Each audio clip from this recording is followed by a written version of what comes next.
Are you a podcaster? Maybe you've got that big idea and you're looking for a network to join. The multi-award-winning Ozcast Network can get your content to eyes and ears all over the world.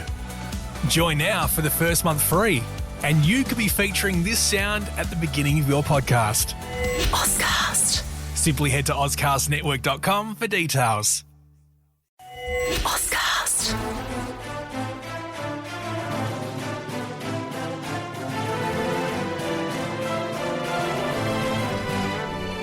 All right, so picture this. You're a federal worker. You're finally relaxing on a Saturday morning, and bam, you get an email from your new boss. Oh, no. Except your new boss is Elon Musk, and he's just giving you 48 hours to list 5 things you accomplished this week, or you're fired. Sounds a little intense. Yeah, just a little bit crazy, right? Yeah. Well, that's the reality thousands of federal workers are facing, and we're diving deep into this whole chaotic situation.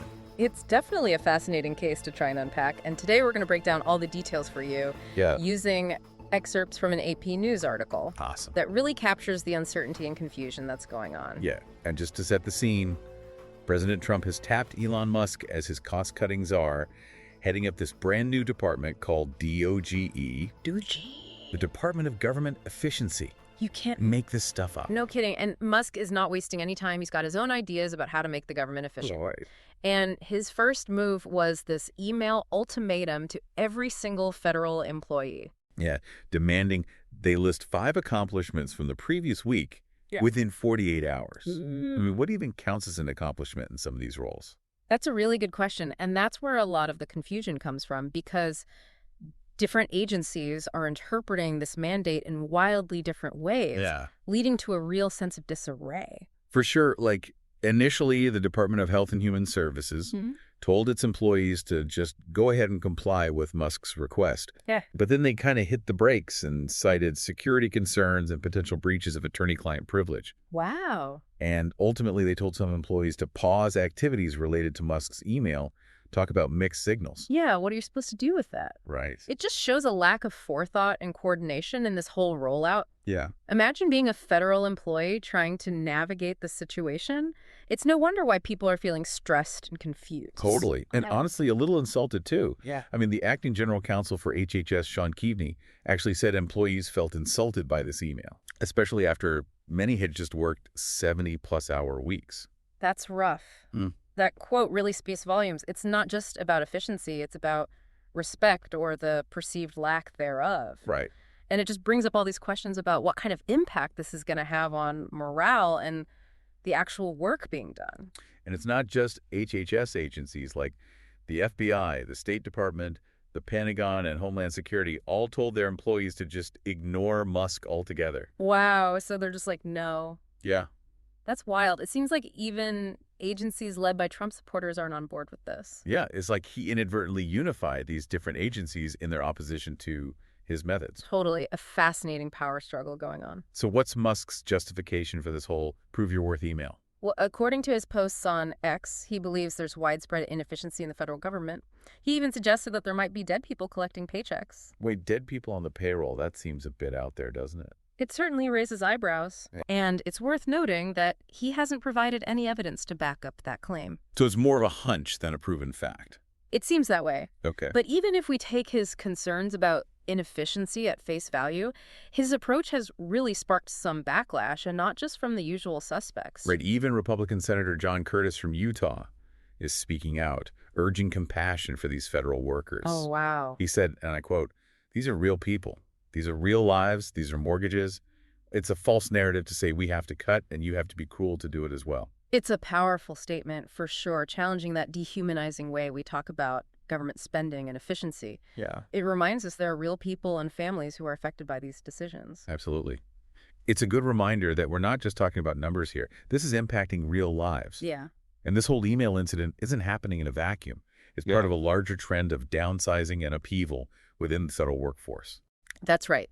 Thousands of federal employees have already been pushed out during Trump's second term through firings and these deferred resignation offers, which are basically forced buyouts. Deferred resignation. That sounds pleasant. Right. What exactly does that entail? Well, it's essentially a way for the government to encourage employees to leave voluntarily by offering them a severance package. But if they don't accept the offer, they risk being fired without any benefits. So not exactly a choice then. Not really. Okay. And while there aren't official figures on how many people have been affected by these tactics, AP News has tallied hundreds of thousands of federal workers who have left their jobs. And that's not just in Washington, D.C., right? This is impacting people all over the country. Exactly. And that's something that often gets overlooked in these discussions about government efficiency.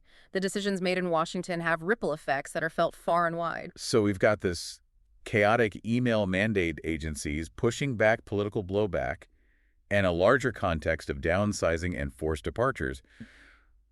Where does this leave us? What's Musk's next move? That's the million-dollar question.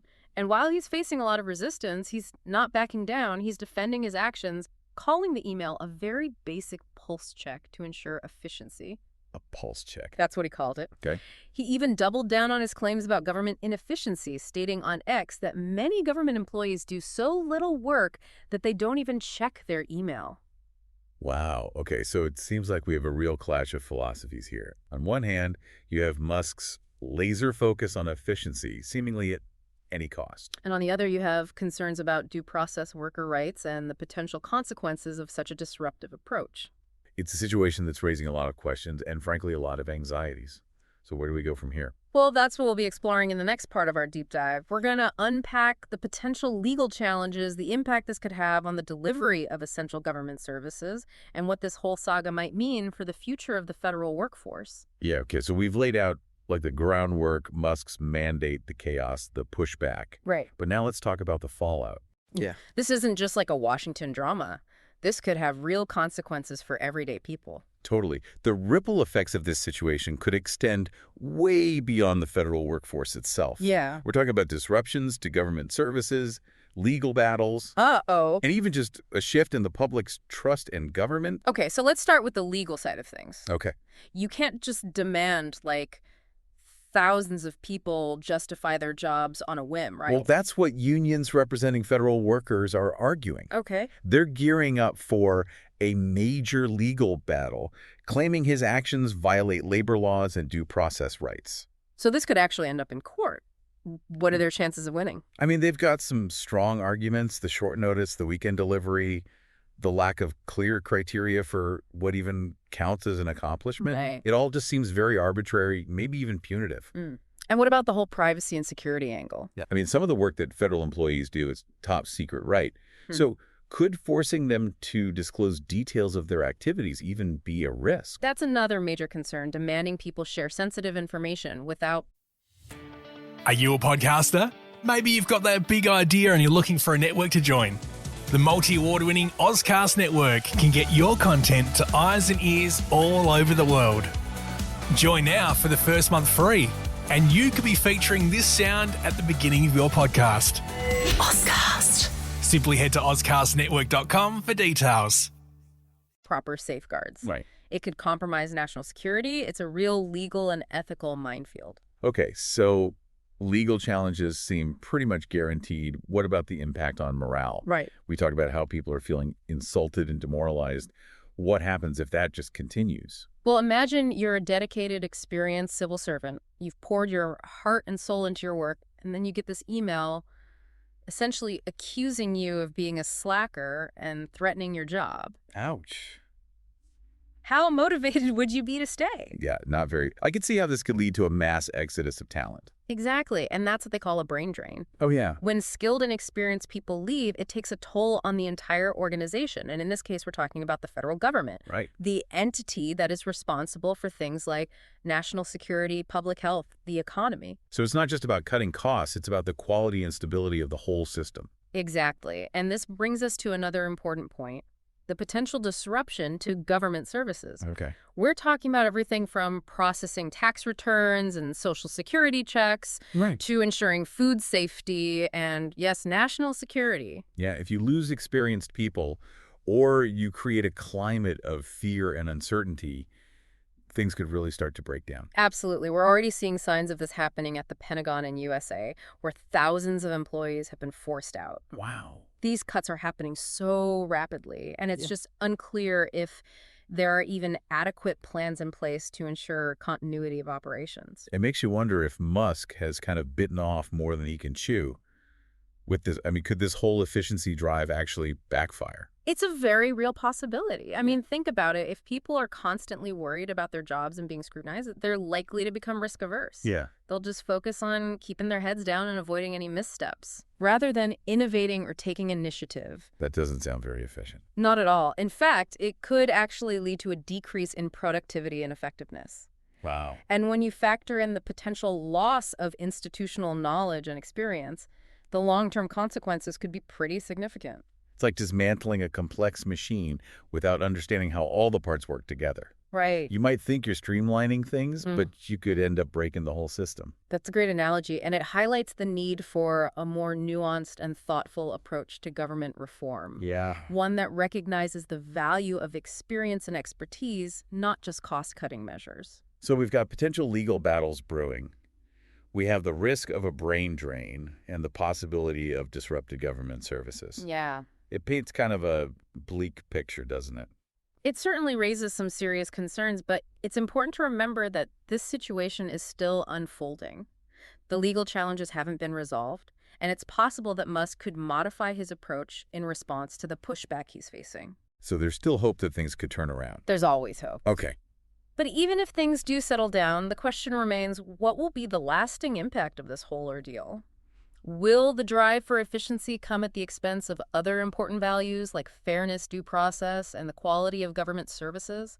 Those are big questions, and I guess we'll just have to wait and see how things play out, but I have a feeling this story is far from over. You're absolutely right, and as we move into the final part of our deep dive, we'll shift our focus to the bigger picture. Okay. We'll explore the broader implications of this clash between his vision and the realities of government, and what it all might mean for the future of public service. Okay, so we've dug into like all the nuts and bolts of this whole Musk federal worker saga. Yeah, we have. From that chaotic email to the legal battles and the possibility of disrupted services, it's just a lot to process. It really is, and as we step back and look at the bigger picture, there are some key questions that we need to grapple with. Like, what does this clash between his vision and the realities of government tell us about the future of public service? And what does it all mean for you, the everyday citizen who relies on the government to function? Right, because this isn't just about Elon Musk or even President Trump. No. This is about how our government operates and if he can deliver on its promises to the people. Exactly. And I think what we're seeing here is like a tiny version of a much larger tension that's been playing out in society for a while. Okay. On the one hand, there's a growing demand for efficiency, accountability, and results from the government. Right. People are frustrated with bureaucracy and waste and a sense that things move too slowly. Totally. And you can't really blame them for that. Right. I mean, we all want our government to be effective and use our tax dollars wisely. For sure. But on the other hand, there's also this recognition that government isn't just another business. Right. It's not simply about maximizing profits or streamlining processes. Exactly. There are other values at play here. Fairness, transparency, due process. And this need to serve the public good, even when it's not efficient or cost effective. So how do we balance those competing demands? How do we create a government that's both efficient and accountable, but still upholds those core values? That is the million-dollar question, and there's no easy answer. Right. But I think this Musk situation has brought some key issues to the forefront. Like what? Like, it's really highlighted the importance of institutional knowledge and experience. Yeah. You can't just bring in outsiders and expect them to magically fix a complex system without understanding how it works. Yeah, it's like trying to perform surgery without going to medical school. Exactly. You might have the best intentions, but you could do more harm than good. Totally. And this also brings up questions about the role of technology in government. Okay. Musk, with his background in tech, seems to believe that technology can solve all our problems. Right. He did call this whole email thing a pulse check, like it's some kind of algorithm for measuring productivity. Exactly. But governing is not like coding. It involves human beings with all their complexities and nuances, and technology, while it can be a really valuable tool, can't replace human judgment and experience. Where do we go from here? What can we learn from this whole episode, and how do we apply those lessons to create a better, more effective government? Well, I think one key takeaway is the importance of listening to the people who are actually doing the work. Okay. The civil servants who are on the ground delivering the services and interacting with the public every day. Right. They have valuable insights and expertise that shouldn't be ignored. It's about respecting their experience and valuing their contributions, not just treating them like cogs in a machine that needs to be optimized. Exactly. And another important lesson is the need for transparency and accountability. Okay. Decisions shouldn't be made behind closed doors or driven by ideology or personal agendas. Right. There needs to be a clear process, and those decisions should be open to public scrutiny. So more open communication, less secrecy. Absolutely. And finally, I think this situation underscores the importance of civic engagement. We as citizens can't just sit back and expect the government to magically fix itself. Right. We need to be informed, we need to be engaged, and we need to hold our leaders accountable for their actions. Yeah, we have a responsibility to speak up, to ask questions, and to demand better from our government. Exactly. And that's not always easy or comfortable, but it's essential for a healthy democracy. So as we wrap up this deep dive, I think the key message here is this whole Musk situation has exposed these deep tensions and challenges within our government, but it's also an opportunity for us to learn to adapt and to create a system that truly serves the needs of the people. I couldn't agree more. And while the path forward may not be clear, I am hopeful that by engaging in these tough conversations, by listening to each other, and by demanding better from our leaders, we can build a government that's worthy of our trust and capable of tackling those complex challenges we face. Well said. Thanks for joining us on this deep dive. We'll be back next week with a fresh perspective on a new topic. See you then. Until then, stay curious and keep those thinking caps on.